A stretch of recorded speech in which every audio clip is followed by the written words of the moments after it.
Unfortunately, Connecticut is in very, very dire straits financially. We have a 3.5 projected deficit for this year, and for the next 2 years, I actually think it's higher when you factor in the new accounting system that the governor has proposed. So I think we're somewhere in the area of $12 to $15 billion.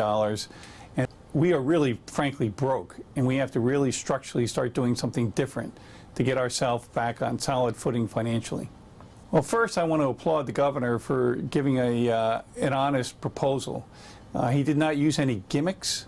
He ended up paying obligations to the pension, which had been ignored in years past, and he did not do any one-shot revenues that would really avoid dealing with the financial problem on a long-term basis. However, philosophically, I really have some serious questions and objections to what he's proposed. And as a result, I think it's my obligation to try and offer some alternatives, which I plan to do later on in the session. But the first one, first and foremost, is it's just common sense. When you're broke as much as Connecticut is right now, you have to reduce spending.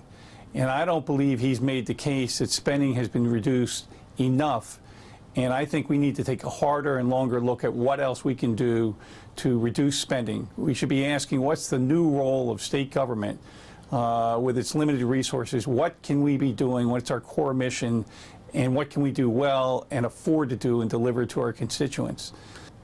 Absolutely, totally against these taxes, and I will look for everything else to try and deal with our problem financially rather than raise taxes, which clearly is unfair and is wrong in my mind in terms of the taxpayers, who I think for years have not been represented well, and most definitely the businesses, small businesses in particular. So the other ones that I think are really onerous, maintaining the corporate rate tax for another 2 years, as well as the business entity tax. I've had many people from Bristol, Plymouth, and Terryville tell me how unfair and how wrong it is to have to pay $250 just for the privilege of being able to operate in their business each and every single year. You're going to have taxes on haircuts. If you have pets, you want to do grooming, you're going to have taxes on that. The list is just numerous, and it virtually covers anything and everything that has not been taxed before is now included in this. I applaud him, I applaud the governor, and strongly support his efforts to get major concessions from the state unions, because it represents over 30% of our budget. So I think he needs to do that.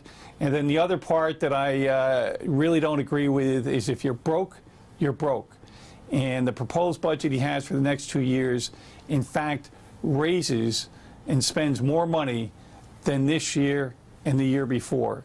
I don't see or understand how you can spend more money when you don't have the money in the first place. People, but most importantly, I need to hear from all the folks in Bristol, Plymouth, and Terryville. It's those people who I represent. I need to hear from them now in terms of whether they support this, oppose it.